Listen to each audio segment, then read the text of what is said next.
What happens when the most powerful meeting in America suddenly goes off script? Cameras roll, executives freeze, aides panic, and within seconds the illusion of control begins to crack. Today's story isn't about politics, it's about power, focus, and a moment inside the White House that left even friendly media searching for the exit. Stay with me, because what you're about to see explains far more than one meeting ever could.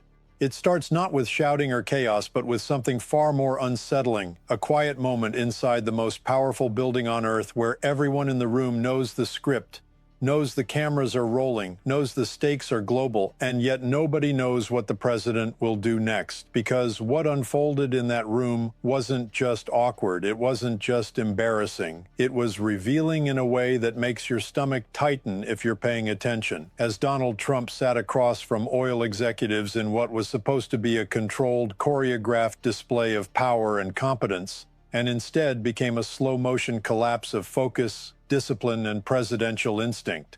The kind of moment aides dread because it can't be spun, can't be edited out in real time, and can't be blamed on anyone else, and from the very first minutes you could feel it slipping. The rambling praise, the fixation on strength, the repetitive self-congratulation, the way every sentence bent back toward himself, as if governing, diplomacy, economics, even global conflict were just props in a performance designed to feed his ego. And this wasn't a rally, this wasn't a campaign stage with cheering supporters willing to fill in the gaps.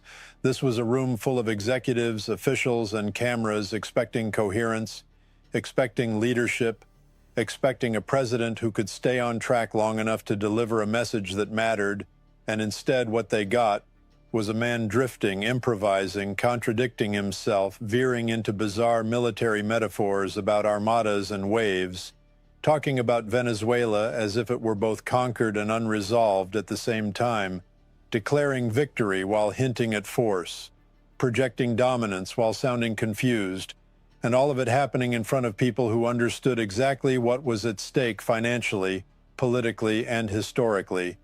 Because this meeting wasn't about patriotism or security, it was about money, power, and access. About corporations positioning themselves to profit from geopolitical instability, and Trump soaking in their approval like oxygen, smiling at their praise, basking in the flattery, losing the thread of what he was even supposed to say. And that's when the first crack became impossible to ignore, because Marco Rubio, seated nearby, did something no cabinet official wants to do on camera. He intervened, quietly sliding a note toward the president, not as a policy suggestion, not as a strategic adjustment, but as a basic redirection, a reminder to return to the script, to move the meeting along, to focus. And Trump's reaction to that note told you everything: the confusion, the irritation, the public reading of it aloud, the need to reassert dominance even as he revealed he'd lost his place, turning what should have been a seamless transition into an uncomfortable spectacle.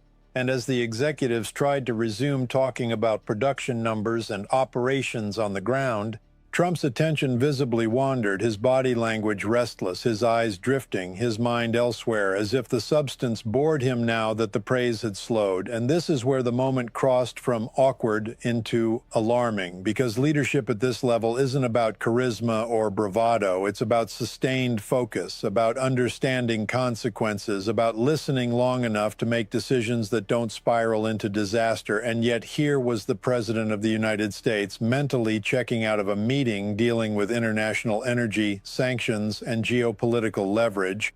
And then, astonishingly, he did what no one in that room could have predicted or stopped. He stood up, mid-meeting, mid-remarks, mid-camera, and decided to wander, announcing his intention to go look at the ballroom, as if touring decor were suddenly more important than the discussion unfolding around him. And in that instant, the room froze. Aides panicked, executives exchanged glances, and viewers watching at home felt that jolt of disbelief, because this wasn't a joke.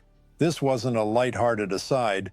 This was a president abandoning the meeting he had called on live television for a personal whim, and the symbolism couldn't have been sharper if it were scripted. The most powerful man in the world interrupting a serious policy discussion to admire a room, a literal hall built and funded by the very interests sitting before him, interests whose wealth would grow as long as he remained favorable, compliant, distracted, and eager for applause. And as Trump wandered off, marveling at the view, commenting on the space, indulging in self-congratulation about how beautiful it was, Fox News did something extraordinarily rare. They cut away, not because of editorial judgment, but because the moment was too damaging to air uninterrupted, too difficult to defend, too obviously out of bounds even for a network accustomed to smoothing over its excesses. And when a media outlet built to protect you decides live coverage is no longer safe, that's not bias, that's triage. And this is where the story stops being about one meeting and starts being about a pattern, because what we witnessed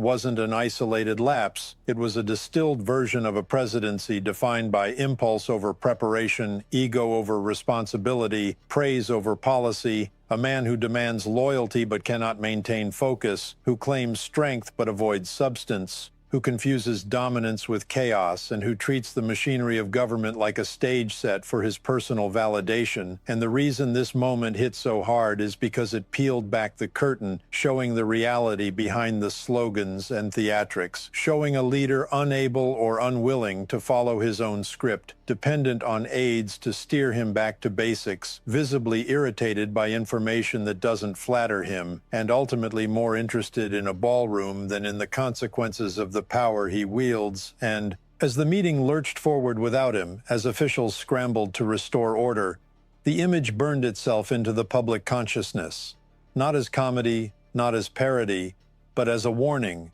because governance isn't about looking strong, it's about being capable, and capability requires attention, discipline, and respect for the gravity of the office, qualities that were conspicuously absent in that room. And as the cameras cut, the questions lingered, not about oil contracts or production numbers, but about fitness, judgment, and what it means when the President of the United States treats the world's most serious responsibilities like an inconvenience interrupting his tour. What made that moment even more unsettling wasn't just the president standing up and wandering away. It was what happened in the seconds after, the barely concealed scramble among aides, the forced smiles, the awkward pauses, the way officials instinctively shifted from participants to damage control mode.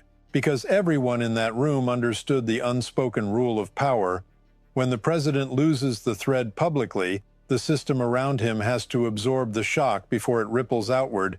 And you could practically feel the panic behind the polished faces as they tried to pretend this was normal, tried to keep the meeting alive without its central figure, tried to maintain the illusion of control while cameras were still rolling.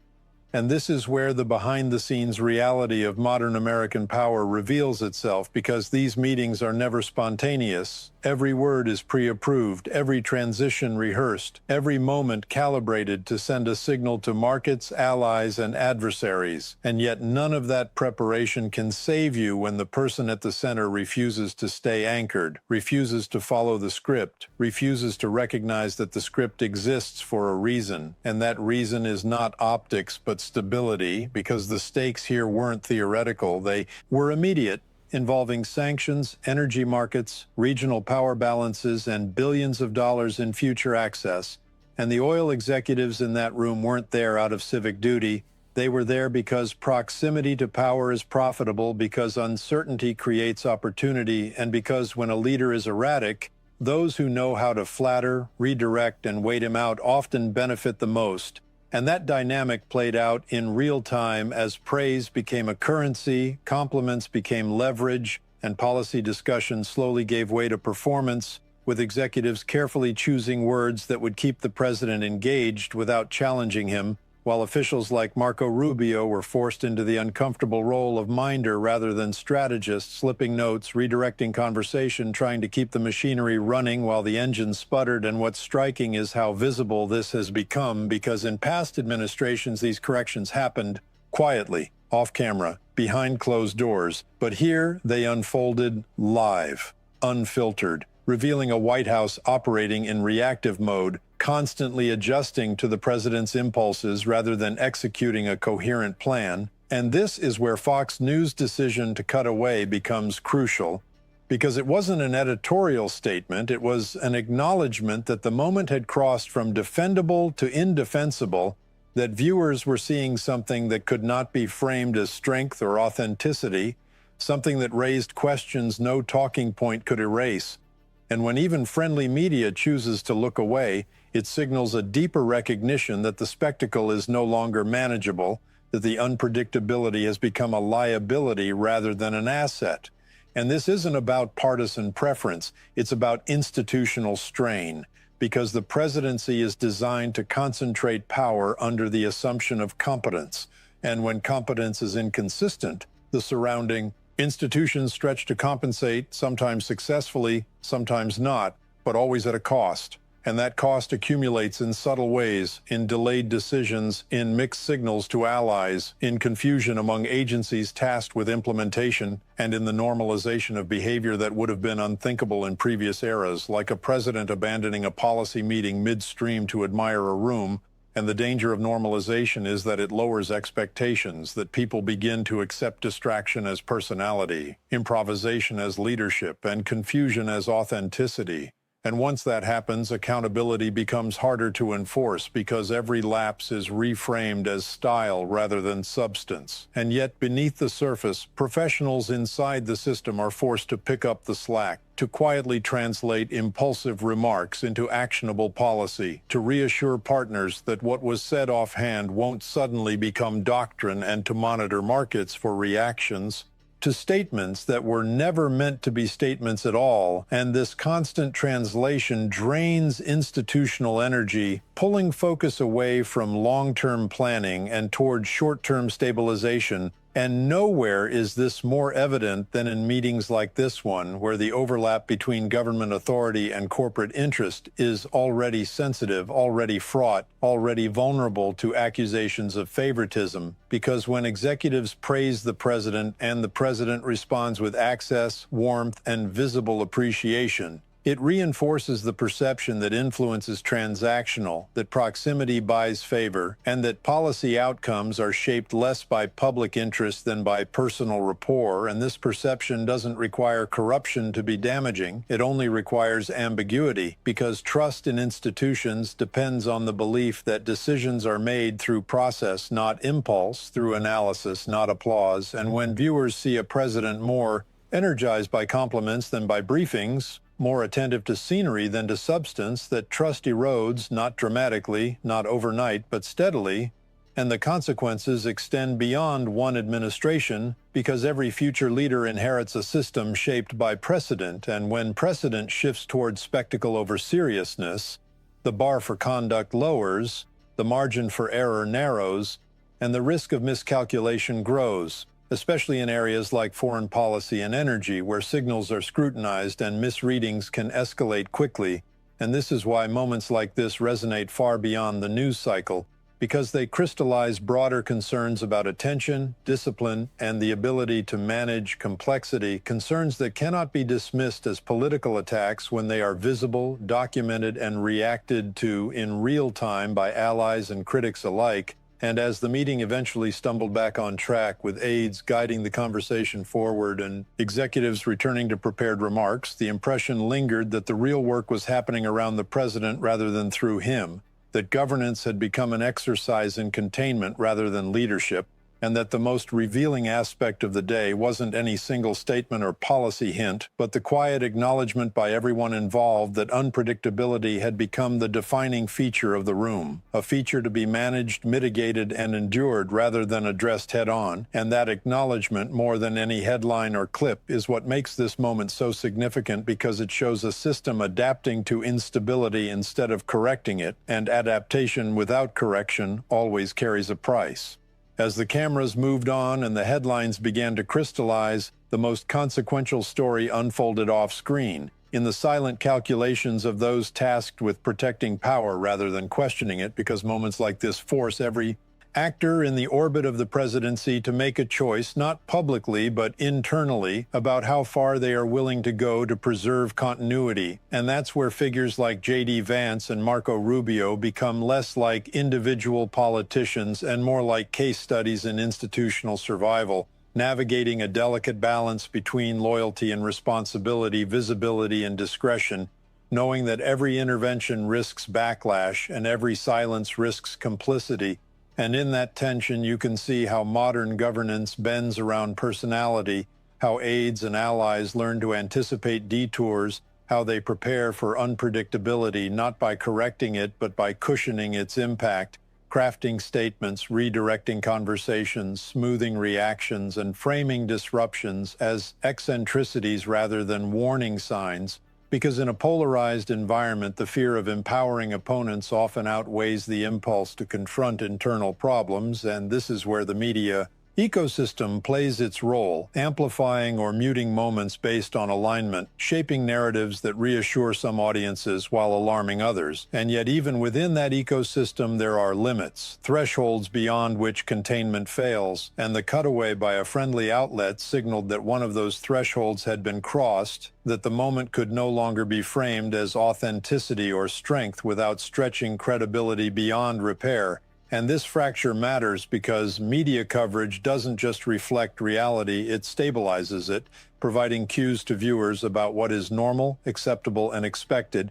And when those cues falter, uncertainty spreads, not just among voters, but among markets, allies, and institutions that rely on predictability. And predictability is the unsung currency of power. The quiet assurance that decisions will follow process even when outcomes are contested, and when that assurance weakens, the vacuum is filled by speculation, rumor, and hedging behavior, with partners delaying commitments, adversaries testing boundaries, and domestic agencies seeking clarification that may never come.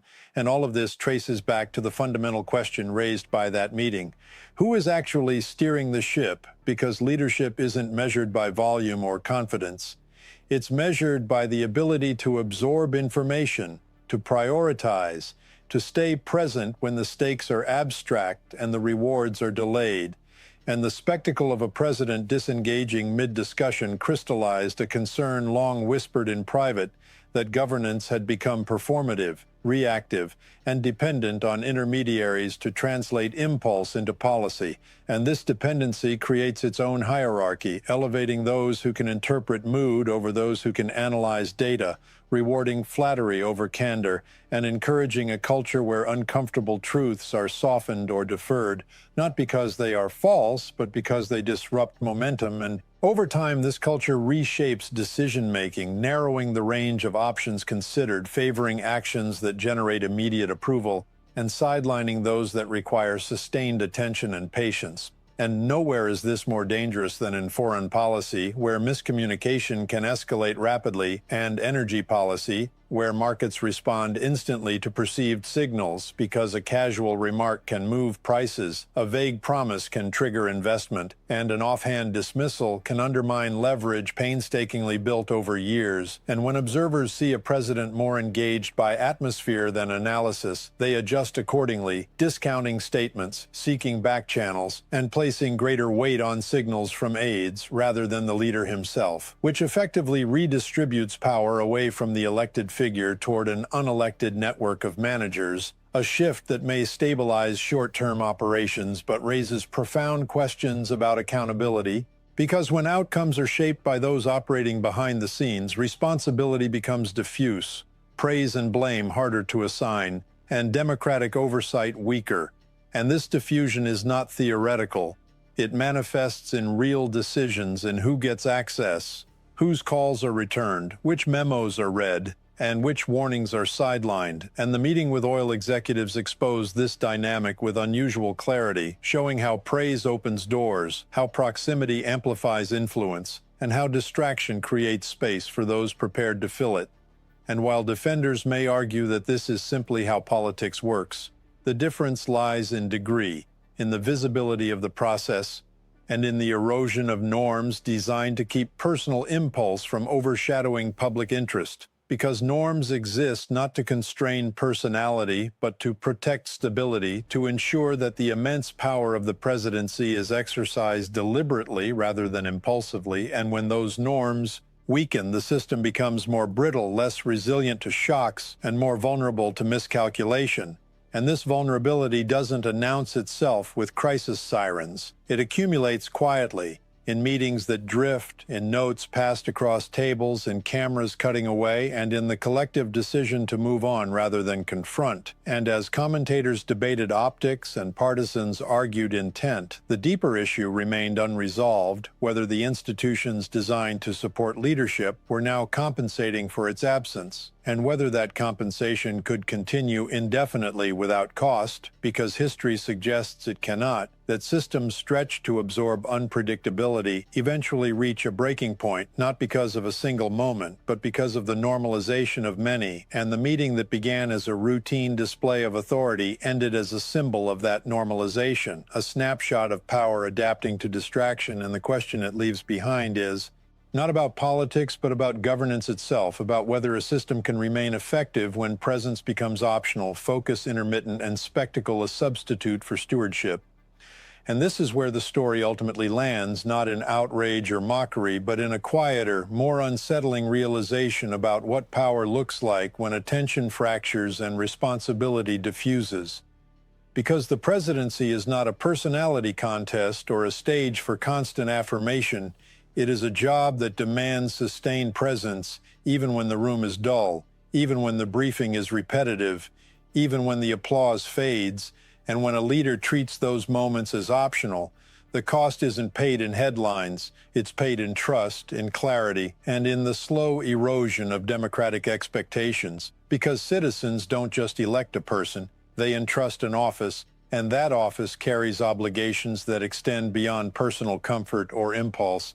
And what that meeting revealed more than any policy stance or talking point was a gap between the gravity of the role and the behavior on display, a gap that institutions can manage for a while but cannot erase because no amount of staffing, scripting, or media framing can fully substitute for engagement at the top. And the danger isn't that a single meeting went off script, it's that everyone involved seemed prepared for it to happen, ready with notes, redirects, and contingency plans, as if unpredictability had become an assumed variable rather than an anomaly. And when unpredictability is assumed, standards quietly shift, accountability softens, and the line between governance and improvisation blurs, leaving citizens to wonder who is truly making decisions and on what basis. And this is where the public's role becomes essential, because democracy doesn't function on autopilot. It relies on attention, scrutiny, and a willingness to ask uncomfortable questions, even when answers are inconvenient, questions about fitness, focus, and the mechanisms we use to evaluate leadership beyond slogans and spectacle. And none of this requires partisan allegiance. It requires seriousness, the recognition that power without discipline is not strength, that charisma without concentration is not leadership, and that institutions designed to serve the public cannot indefinitely compensate for disengagement at the center. And as viewers reflect on that moment, the wandering glance, the abandoned meeting, the quiet cutaway, the aides stepping in, the executives waiting patiently, the cameras turning elsewhere.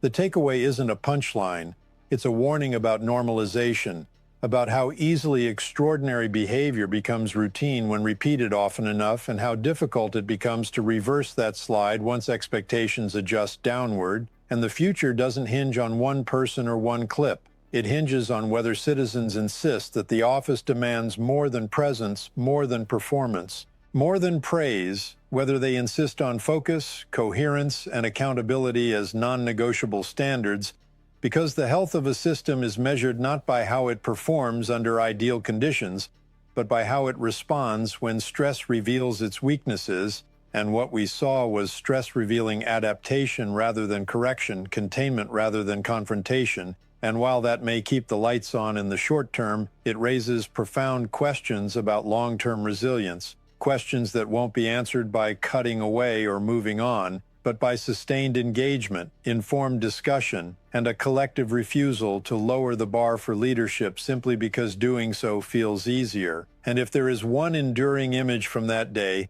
it is not the ballroom or the headlines. It is the moment when the weight of the office seemed lighter than it should be, and the responsibility to notice, to question, and to respond shifted quietly but unmistakably back to the public watching.